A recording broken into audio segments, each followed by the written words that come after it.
ఈడ ఒక పుణ్యాత్ముడు ఉంటాడు ఈ రాష్ట్రంలో.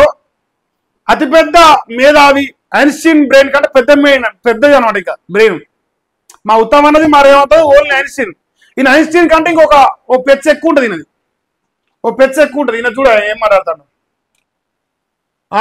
దొంగ ఓట్ల పేరుతో బీఆర్ఎస్ కొత్త నాటకం ఆడుతుంది. సిగ్గిలాచ ఉంటే చెప్పారు ఈ జోలి. వివేక్ వెంకటస్వామి గారు లేదు నాటకం ఆడతారుగా, మీరు మంచోలే కదా, మీ సంసారాలే కదా. ఇంకా రాజ్యాంగ సిరిసిల్ల జిల్లా కంటే పోదాం పరాదు.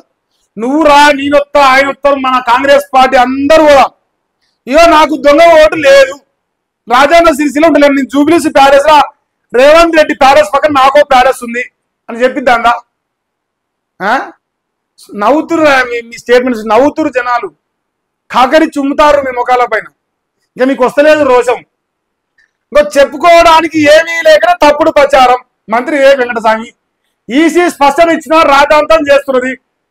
మరి ఇదే స్పష్టత ఎలక్షన్ కమిషన్ కేంద్రం కూడా ఇచ్చింది. కేంద్రంలో ఓటు చోరీ జరగలేదని చెప్పేసి ఎన్నికల కమిషన్ చెప్పింది.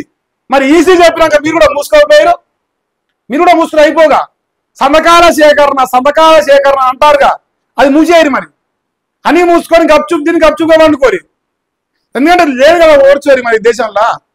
తెలంగాణలో ఒక రాజ్యాంగం, భారతదేశంలో ఒక రాజ్యాంగం లేదు. తెలంగాణ గదే ఉంది, దేశంలో గదే ఉంది. అదే ఎన్నికల సంఘం ఈడ పని చేస్తాను, ఆడ పని చేస్తుంది. మీరు చేసే సంసారం మంది చేస్తేనే విచారం అన్నట్టుగా వాళ్ళు చేసిరా చేయలేదు దేవుడేరు. కానీ మీ కళ్ళకు దొరికిపోయినాక ఆ లెక్కలు బయట పెడుతున్నాక అవును మీ కాంగ్రెస్ పార్టీ ఇంత పెద్ద క్యాడర్ ఉన్న పార్టీ కదా, మరి పోయి 4 మైకులు పెడితే కాపినాయి విషయం తేలిపోయినాయి. వాళ్ళు చెప్పిన అడ్రస్ కల్లా పోయి గో ఈ అడ్రస్కి వచ్చినాం, కేటీఆర్కి ఈ అడ్రస్ చెప్పిండు, ఈడ దొంగ ఓట్లు లేవు, ఇదిగో సాక్ష్యం. కేటీఆర్ నవీన్ కుమార్ యాదవ్ వాళ్ళ అన్నకు 3 తమ్మునికి 3 ఓట్లు ఏం చెప్పిండు, లేవు అని ఒకటే అవుతున్న ఆధారం పట్టుకొస్తే అయిపోయా, ఆయనతో ఒక మాట చెప్పిస్తే అయిపోయా. ఎందుకంత భయం? చెప్తే అయిపోతుంది కదా. వాళ్ళు అడిగిన దానికి సమాధానం చెప్పాలి. సమాధానం చెప్పలేనప్పుడు ఇట్లాంటి లత్తుకోరేసారు వేస్తాడు. ఇంకేమంటాడు, జూబ్లీహిల్స్ ఉప ఎన్నిక తర్వాత బీఆర్ఎస్ ఖాళీ అవుతుందని కామెంటు, కంటోన్మెంట్ ఫలితమే జూబ్లీహిల్స్ లో రిపీట్ అయ్యిందని పొన్నము, 10 ఏళ్ళు దోచుకున్న చరిత్ర బీఆర్ఎస్ అని తుమ్మల.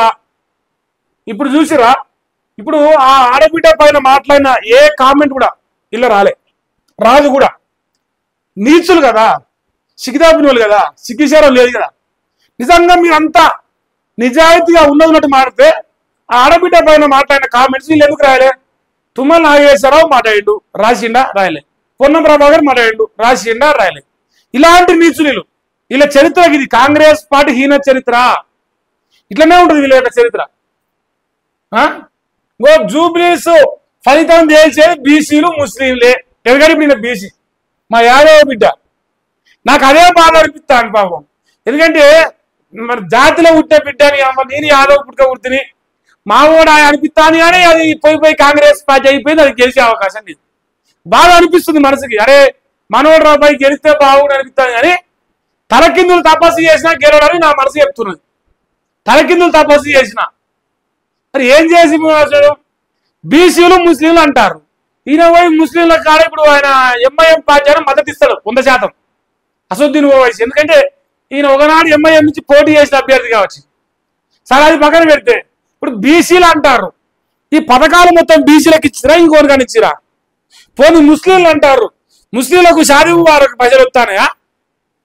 వాళ్ళు ఎట్టేస్తారు ఓటు? వాళ్ళకు కూడా పథకాలు రాలే కదా. కొత్త దేవుడెరుగు. కేసీఆర్ ఇచ్చినవి ఇవ్వాలి కదా. కేసీఆర్ 10 ఏళ్ళు విధ్వంసం చేసి విఫలమైనారు.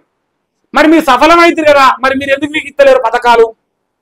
మీరు సఫలమైన సంసారాలే కదా, మరి మీ దగ్గర ఎందుకు అయితే లేదు, మీతో ఎందుకు అయితే లేదు పనిచేయడం? దానికి సమాధానం చెప్పాలి.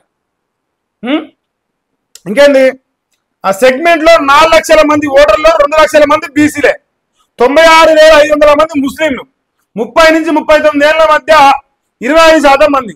వీరిని ప్రసన్నం చేసుకునే పనులు అన్ని పార్టీలు ఉన్నాయట. అన్నీ ఉంటాయి, తప్పే ఉన్నది. మీరున్నారు, వాళ్ళున్నారు. మా బీజేపీ అయితే ఇంకా ఇప్పటివరకైతే అడ్రస్ లేరు. అభ్యర్థిని ప్రకటిస్తామంటారు, అది ఇంకా ప్రకటించలే. సో ఈ రాష్ట్రంలో ఈ జూబ్లీహిల్స్ ఎన్నికల్లో ఏ పార్టీ గెలుస్తుందో ఆ పార్టీ మాత్రం రేపు గద్దెనెక్కే అవకాశం ఉంది. అది బీఆర్ఎస్ అయినా కావచ్చు, బీజేపీ అయినా కావచ్చు, కాంగ్రెస్ అయినా కావచ్చు. సో కాంగ్రెస్ కి అయితే అవకాశం లేదు. 99.99% ఈ రాష్ట్రంలో కాంగ్రెస్ పార్టీ చీదరించుకుంటారు.